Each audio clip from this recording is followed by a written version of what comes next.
Les puissances et les racines. Mathématiques, deuxième partie. 3. Les puissances. Nous abordons maintenant la deuxième partie de notre leçon. Auparavant, nous vous conseillons, au fur et à mesure de votre lecture, de résoudre les exercices cités en exemple. Chacun des exercices terminés, comparez votre résultat à celui qui vous est donné. Quelques jours plus tard, recommencez cette fois sans regarder a priori le développement, mais comparez toujours les résultats. Nous le répétons, en mathématiques, il faut pratiquer et répéter pour comprendre et retenir. Poursuivons. Si nous considérons, comme nous l'avons dit, que les 4 opérations élémentaires, addition, soustraction, multiplication, division, sont connues du lecteur, il nous semble utile de parler de l'élévation à une puissance et de son inverse, c'est-à-dire de l'extraction d'une racine. Les 6 opérations arithmétiques seront alors connues. L'élévation à une puissance est une forme particulière de la multiplication. Définition: on appelle puissance d'un nombre le produit de plusieurs nombres égaux entre eux. Par exemple, le nombre 100, que l'on peut obtenir en multipliant 10 par 10 est une puissance de 10. Le nombre 1000, que l'on peut obtenir en multipliant 10 par 10 et le résultat encore par 10, est une autre puissance de 10. Le nombre 16, que l'on peut obtenir en multipliant 2 par 2, le résultat par 2 et le nouveau résultat encore par 2, est une puissance de 2. Ce qui s'écrit 10 par 10 égale 100, 10 par 10 par 10 égale 1000, 2 par 2 par 2 par 2 égale 16. Toutefois, dans les expressions mathématiques ordinaires, pour indiquer ces calculs, on a recours à une convention qui a l'avantage d'être très concise et de mettre en évidence les propriétés des puissances. Comme les facteurs de la multiplication qui servent au calcul d'une puissance sont tous égaux, on écrit une seule fois le nombre servant de facteur, puis on écrit à côté de celui-ci, en haut et à droite, le nombre qui représente la quantité de facteurs. En procédant ainsi, l'élévation à la puissance des exemples précédents s'écrira de la manière suivante. 10 puissance 2 égale 100, 10 puissance 3 égale 1000, 2 puissance 4 égale 16. Le nombre qui représente les facteurs égaux s'appelle la base, les nombres 10, 10 et 2 sont les bases des puissances respectives prises en considération. L'autre nombre, qui indique la quantité de ces mêmes facteurs s'appelle l'exposant. Les nombres 2, 3 et 4, des exemples donnés sont des exposants. L'ensemble base et exposant forment la puissance. Lorsque l'exposant est 2, la puissance s'appelle le carré ou puissance 2. Lorsque l'exposant est 3, la puissance s'appelle le cube ou puissance 3. Avec les exposants 4, 5, 6. On dit respectivement puissance 4, puissance 5, puissance 6, etc. En rapport avec ces puissances, les opérations servant à en calculer les valeurs s'appellent respectivement élévation au carré, ou bien à la puissance 2, élévation au cube, ou bien à la puissance 3, élévation à la puissance 4, à la puissance 5, à la puissance 6, etc. Notons que cette terminologie employée dans le langage courant n'est pas rigoureuse car on devrait dire 10 exposant 2, 10 exposant 3, 2 exposant 4 au lieu de 10 puissance 2, 10 puissance 3, 2 puissance 4, etc. Il peut être très utile d'écrire un nombre sous la forme d'élévation à une puissance pour obtenir des expressions arithmétiques abrégées, en particulier lorsqu'il s'agit de nombres très grands formés de peu de chiffres et suivis de beaucoup de zéros, ou bien dans les calculs de nombres très petits, formés de chiffres décimaux précédés de beaucoup de zéros. Pour nous fixer les idées, considérons le cas d'un nombre très grand, 100 milliards. Sous la forme ordinaire, ce nombre s'écrit avec 11 zéros après le chiffre 1, soit 100 milliards. Évidemment, il est un peu fastidieux d'écrire un nombre aussi grand, toutefois, si l'on considère que 100 milliards est égal 10 par 10 encore par 10, encore par 10, encore par 10, encore par 10, encore par 10, encore par 10, encore par 10, encore par 10, encore par 10. Et que c'est donc une puissance de 10, nous pourrons après avoir compté le nombre de facteurs, qui est de 11, tout comme le nombre de zéros, écrire de façon plus concise 10 puissance 11, au lieu d'aligner une longue file de zéros. De façon analogue, en considérant que le nombre 1 200 000 est égal à 12 par 10, par 10, par 10, par 10, par 10. On pourra transformer en élévation à une puissance la partie de la multiplication qui suit le 12. Le résultat sera 1 200 000 égale 12 multiplié par 10 puissance 5.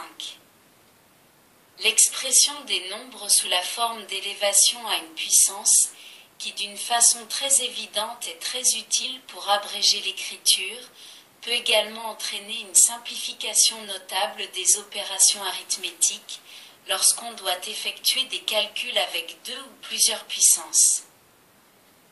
Voyons brièvement les principales règles auxquelles obéissent les calculs des puissances. Règle 1.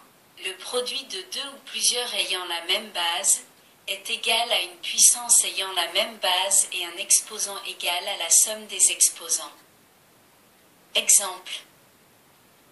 10 puissance 2 par 10 puissance 3 par 10 puissance 6 égale 10 puissance 2 plus 3 plus 6 égale 10 puissance 11. 5 puissance 3 par 5 puissance 2 par 5 puissance 1 égale 5 puissance 3 plus 2 plus 1 égale 5 puissance 6. Règle 2. La division de deux puissances ayant la même base est égale à une puissance ayant la même base et un exposant égal à la différence des exposants. Exemple. 7 puissance 4 divisé par 7 puissance 2 égale 7 puissance 4 moins 2 égale 7 puissance 2. Dans les applications de cette règle, on peut rencontrer 3 cas particuliers que nous allons examiner. Cas 1. La différence des exposants est égale à 1. Exemple. 3 puissance 4 divisé par 3 puissance 3 égale 3 puissance 4 moins 3 égale 3 puissance 1.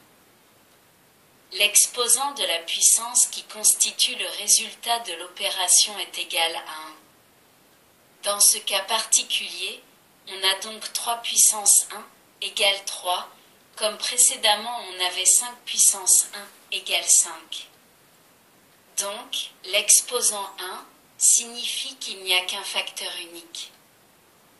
Cas 2, la différence des exposants est égale à 0. Exemple. 11 puissance 2 divisé par 11 puissance 2 égale 11 puissance 2 moins 2 égale 11 puissance 0. Puisque 11 puissance 2 égale 121, on a 11 puissance 2 divisé par 11 puissance 2 égale 121 divisé par 121 égale 1. Donc, 11 puissance 2 divisé par 11 puissance 2 égale 11 puissance 0 égale 121 divisé par 121 égale 1. La valeur qu'il faut attribuer à la puissance 11 puissance 0 est donc 1. De la même manière, on trouve par exemple 10 puissance 3 divisé par 10 puissance 3 égale 10 puissance 0 égale 1000 divisé par 1000 égale 1. 0,5 puissance 2 divisé par 0,5 puissance 2 égale 0,5 puissance 0 égale 0,5 multiplié par 0,5 divisé par 0,5 multiplié par 0,5 égale 0,25 divisé par 0,25 égale 1. Il est intéressant de remarquer que les puissances ayant un exposant égal à 0 ont toujours la même valeur, elles sont égales à 1, on aura donc 2 puissance 0 égale 1, 25 puissance 0 égale 1, 10 000 puissance 0 égale 1 et ainsi de suite pour toute autre base ayant pour exposant 0. Cas 3. La différence des exposants est égale à un nombre négatif. Exemple. Cette puissance 2 divisé par cette puissance 5 égale cette puissance 2 moins 5 égale cette puissance moins 3. Ce qui peut s'écrire. Cette puissance 2 divisé par cette puissance 5 égale 7 par 7 divisé par 7 par 7 par 7, par 7 par 7, égale 7 par 7 par 1 divisé par 7 par 7 par 7, par 7 par 7, égale 1 divisé par 7, par 7 par 7, égale 1 divisé par 7 puissance 3, égale 1 divisé par 343. La valeur de la puissance ayant un exposant négatif, cette puissance moins 3 est donc égale à 1 divisé par 343, soit 1 divisé par cette puissance 3. En conséquence, toute puissance ayant un exposant négatif est égale à une fraction ayant pour numérateur 1 et pour dénominateur cette même puissance dont l'exposant a été rendu positif. On peut ainsi rendre positifs tous les exposants négatifs, par exemple 10 puissance moins 1 égale 1 divisé par 10 puissance 1 égale 0,1, 10 puissance moins 3 égale 1 divisé par 10 puissance 3 égale 1 divisé par 1000 égale 0,001, 10 puissance moins 6 égale 1 divisé par 1 million égale 0,000001. 10 puissance moins 5 égale 1 divisé par 10 puissance 5, 45 puissance moins 13 égale 1 divisé par 45 puissance 13, 1,31 puissance moins 4 égale 1 divisé par 1,31 puissance 4. Ou encore 1 divisé par 10 puissance moins 3 égale 1 multiplié par 10 puissance 3 égale 10 puissance 3, 4 divisé par 8 multiplié par 10 puissance moins 2 égale 4 divisé par 8 multiplié par 10 puissance 2 égale 1 divisé par 2 multiplié par 10 puissance 2 égale 0,5 multiplié par 10 puissance 2 égale 50. Règle 3. Le produit de deux ou plusieurs puissances ayant le même exposant est égal à une puissance de même exposant ayant pour base le produit des bases. 10 puissance 2 multiplié par 5 puissance 2 égale 10 multiplié par 5 puissance 2 égale 50 puissance 2 égale 2500. Règle 4. La division de deux puissances ayant le même exposant est égale à une puissance dont l'exposant est le même et dont la base est égale au quotient des deux bases. Exemple. 25 puissance 3 divisé par 5 puissance 3, 25 divisé par 5 puissance 3 égale 5 puissance 3, 6 puissance 4 divisé par 12 puissance 4 égale 6 divisé par 12 puissance 4 égale 0,5 puissance 4, 15 puissance moins 1 divisé par 3 moins 1 égale 15 divisé par 3 moins 1 égale 5 puissance moins 1 égale 1 divisé par 5. Règle 5. La puissance de la puissance d'un nombre est la puissance de ce nombre dont l'exposant est le produit des deux exposants. Exemple. 3 puissance 2, puissance 3, égale 3 puissance 2 multiplié par 3 égale 3 puissance 6.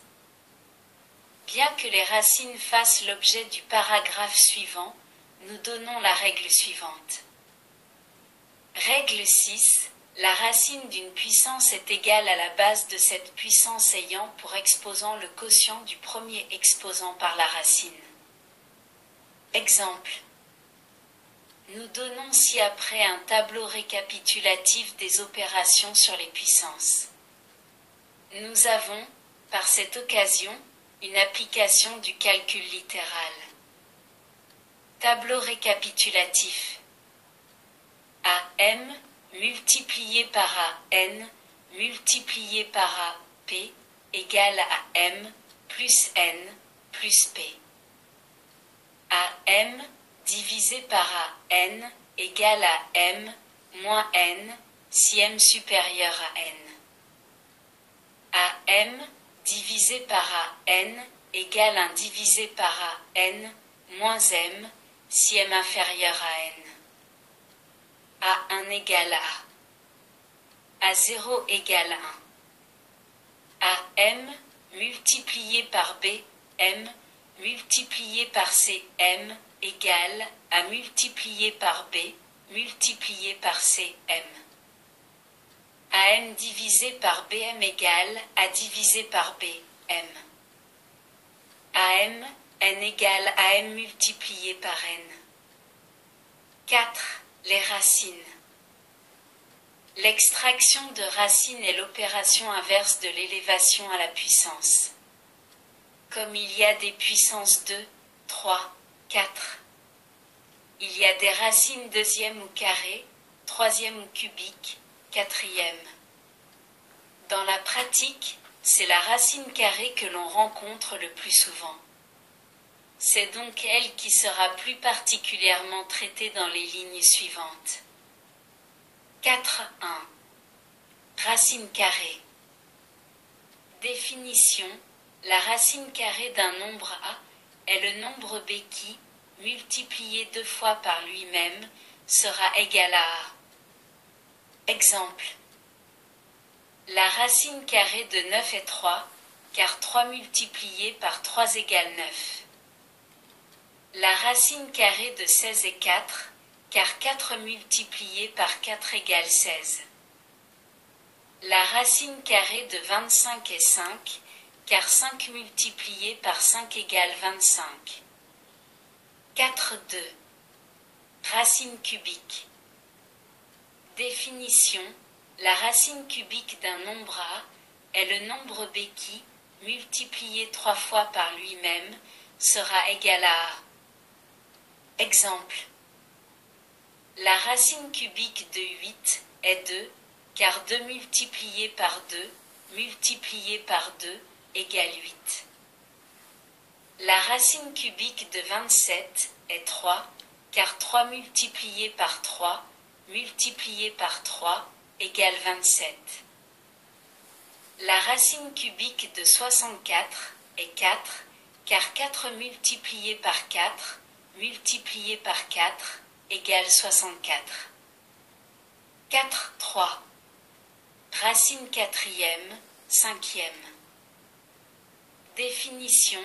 La racine quatrième, cinquième, d'un nombre A est le nombre B qui, multiplié 4 fois, 5 fois, par lui-même, sera égal à A. Exemple.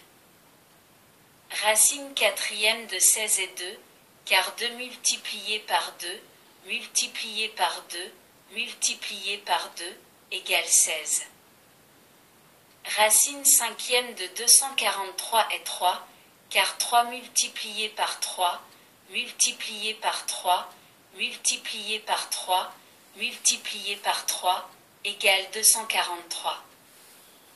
4.4. Extraction de la racine carrée. Nous allons maintenant étudier la façon d'extraire une racine carrée. Cette opération demande une explication très détaillée. Mais lorsque vous aurez bien assimilé la procédure, vous verrez que l'extraction d'une racine carrée ne demande pas beaucoup plus de temps qu'une division. Nous allons illustrer nos explications par un exemple. Trouver la racine carrée de 266,0161. Procédé. 1. On écrit le nombre sous le radical, signe de l'opération consistant à extraire une racine.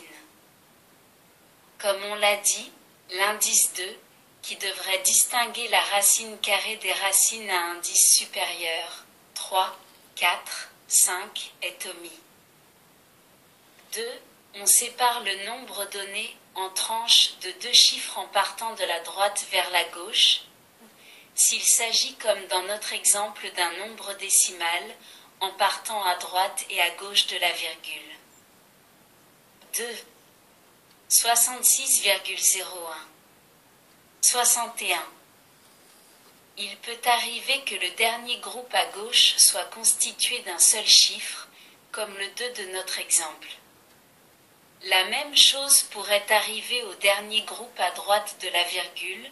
Dans ce cas, il faut toujours ajouter un 0, de façon qu'après la virgule tous les groupes soient formés de 2 chiffres. 3. Examinons le premier groupe à gauche, à savoir le 2. On calcule mentalement quel est le nombre entier qui, élevé au carré, permet d'obtenir le résultat le plus voisin, égal ou inférieur, au nombre formé par le premier groupe de chiffres. Dans notre cas, ce nombre entier est 1, puisque le carré de 1, c'est-à-dire 1 multiplié par 1, est égal à 1, tandis que le nombre entier suivant, soit 2, élevé au carré donne le résultat 4, qui est plus grand que 2. On écrit le nombre trouvé dans l'espace réservé pour la racine. Si le nombre formé par les chiffres du premier groupe était 21, le nombre entier cherché serait 4, parce que le carré 4 multiplié par 4 égale 16 est inférieur à 21, tandis que le carré du nombre entier suivant, soit 5 multiplié par 5 égale 25, est supérieur à 21. Par contre, si le nombre du premier groupe était 25, le nombre entier cherché serait 5, parce que 5 multiplié par 5 égale 25. 4. On reporte le carré du nombre entier trouvé précédemment sous le chiffre du premier groupe et l'on effectue la soustraction. Puisque le carré de 1 est égal à 1, sous le chiffre 2 on écrit 1 et on calcule la différence. 5. À côté de la différence trouvée, on reporte les chiffres du second groupe, 66, et on sépare le dernier chiffre par un point. 6. On double le nombre présent dans l'espace réservé pour la racine, 1 multiplié par 2 égale 2, et on écrit sous la ligne horizontale le produit obtenu. 7. On calcule mentalement le quotient entre le nombre 16, obtenu par la séparation du dernier chiffre du nombre 166, et le nombre 2, obtenu par le doublement du chiffre présent, dans l'espace réservé aux racines. Puis on écrit le quotient à côté du 2, sous l'espace des racines. Enfin, on multiplie le nombre résultat par ce même quotient. Puisque 16 divisé par 2 égale 8, à côté du 2 on écrit ce nombre et on multiplie le nombre résultant, 28, par 8. 8. On compare le produit 224 avec le nombre 166. Le produit est plus grand que 166. On répète donc les opérations précédentes en diminuant le quotient d'une unité, c'est-à-dire en utilisant le nombre 7 au lieu du nombre 8. Toutefois, même avec 7, le produit, 189, est plus grand que 166. On répète donc les mêmes opérations avec le nombre inférieur à 7 soit avec 6. Le produit est inférieur à 166. On arrête donc cette série d'opérations en traçant une ligne horizontale sous la dernière multiplication. 9. On écrit le produit 156 sous le nombre 166 et l'on effectue la soustraction. En outre, à côté de la différence, on reporte le troisième groupe de chiffres, à savoir 0, 1, en séparant le dernier chiffre par un point. 10. On reporte 6, à savoir le nombre qui nous a permis d'obtenir le produit 156 plus petit que 166, dans l'espace réservé à la racine, à côté du nombre 1. Les deux chiffres forment le nombre 16. Le nombre 16 doit être doublé et le nouveau produit, 16x2 égale 32, doit être reporté sous les multiplications précédentes. Après le chiffre 6, dans l'espace réservé à la racine, on met la virgule, puisque l'opération est terminée pour la partie entière du nombre 266, 0,161. 11. Maintenant, en répétant encore une fois le procédé commencé au point 7, voire plus haut, on cherche le quotient de la division sans diviser par 32, en reportant seulement la partie entière du quotient. Ensuite, on écrit à côté de 32 le nombre qui représente la partie entière du quotient, à savoir 3, sans diviser par 32 égale 3, et l'on effectue la multiplication par 3. Puisque le produit obtenu, 969, est inférieur à 1001, on effectue immédiatement la soustraction entre les deux nombres. En outre, à côté de la différence, on reporte le dernier groupe de chiffres, 61, en séparant par un point le dernier chiffre. 12. On reporte le nombre 3, à savoir le nombre qui nous a permis d'obtenir le produit 969, plus petit que 1001, dans l'espace réservé pour la racine, immédiatement après la virgule. Ensuite, on double le nombre 163, obtenu en ajoutant 3 à la suite de 16 et en omettant la virgule, et l'on écrit le produit 163 multiplié par 2 égale 326, sous la dernière multiplication. 13. Arrivé à ce point, examinons le nombre 326 obtenu en séparant le dernier chiffre de 3261 et l'autre nombre 326, obtenu en doublant 16,3 et en supprimant la virgule. La division de ces deux nombres 326 divisé par 326 est égale à 1. Par conséquent, en suivant le procédé décrit au point 7 et 11, on ajoute un à 326 et l'on multiplie par un le nombre ainsi formé. Le résultat de cette multiplication est soustrait de 3261. Puisque le produit est lui aussi égal à 3261, la différence sera égale à 0. On écrit le nombre 1, avec lequel on a effectué les précédentes opérations, à côté du dernier chiffre du nombre 16,3 dans l'espace réservé à la racine. Le calcul est terminé. Le résultat 16,31 est la racine carrée exacte du nombre 266,0161 puisque le reste est égal à 0. Pour vérifier ce résultat, il suffit de calculer le carré de la racine. Dans notre cas, en effectuant la multiplication 16,31 multiplié par 16,31, on obtient 266,0161 qui est justement le nombre dont nous avons calculé la racine. Nous pouvons donc conclure que le résultat ne contient pas d'erreur.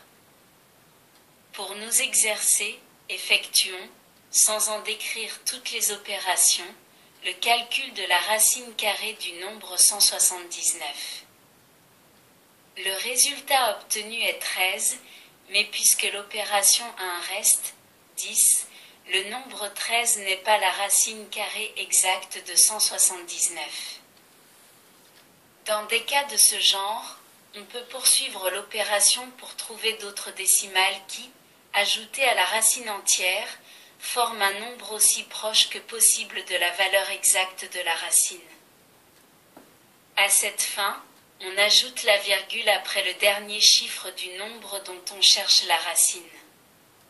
Entre autres, après la virgule, on ajoute un nombre de couples de zéros égal au nombre de décimales que l'on désire calculer pour la racine. Par exemple, supposons que nous voulions calculer la racine carrée de 179 avec 2 décimales. Dans ce cas, la virgule étant placée après le dernier chiffre, on ajoute 2 couples de zéros. Puis on continue les calculs de la manière habituelle. Le résultat 13,37 constitue la valeur approximative, calculée jusqu'à la deuxième décimale, de la racine carrée de 179. Pour effectuer la vérification de ce calcul, on procède comme dans le cas précédent, c'est-à-dire que l'on multiplie 13,37 multiplié par 13,37. Le résultat de cette opération est 178,7569. Comme on le voit, il n'est pas égal à 179, puisque le nombre 13,37 n'est que la valeur rapprochée de la racine. Pour compléter la vérification, il nous faut ajouter la valeur du reste. 178,7569 plus 0,2431 égale 179. Le résultat de cette dernière opération, en s'avérant égal au nombre donné au commencement des calculs, confirme l'exactitude de toutes les opérations. Autre exemple avec une autre disposition, calculer la racine carrée de 0,00027, nous écrivons. Comme le montre cet exemple, la partie entière du nombre est 0, donc la partie entière de la racine est 0. Le premier groupe à droite de la virgule du nombre est constitué par 2 zéros, donc le premier chiffre décimal de la racine est 0. Le second groupe à droite de la virgule est constitué par 0,2, ce qui revient à dire 2. Le plus grand carré contenu en 2 est 1, sa racine est 1, et celle-ci sera le second chiffre décimal de la racine cherchée. L'extraction de la racine se poursuit normalement. Comme on l'a vu, l'extraction de la racine est une opération quelque peu fastidieuse. D'autre part, même l'élévation au carré, qui est pourtant très simple, peut rendre fastidieux un calcul constitué par de nombreuses autres opérations. On trouve maintenant dans le commerce à un prix raisonnable ou dérisoire, des machines à calculatrice scientifique permettant de trouver immédiatement la racine carrée ou le carré d'un nombre.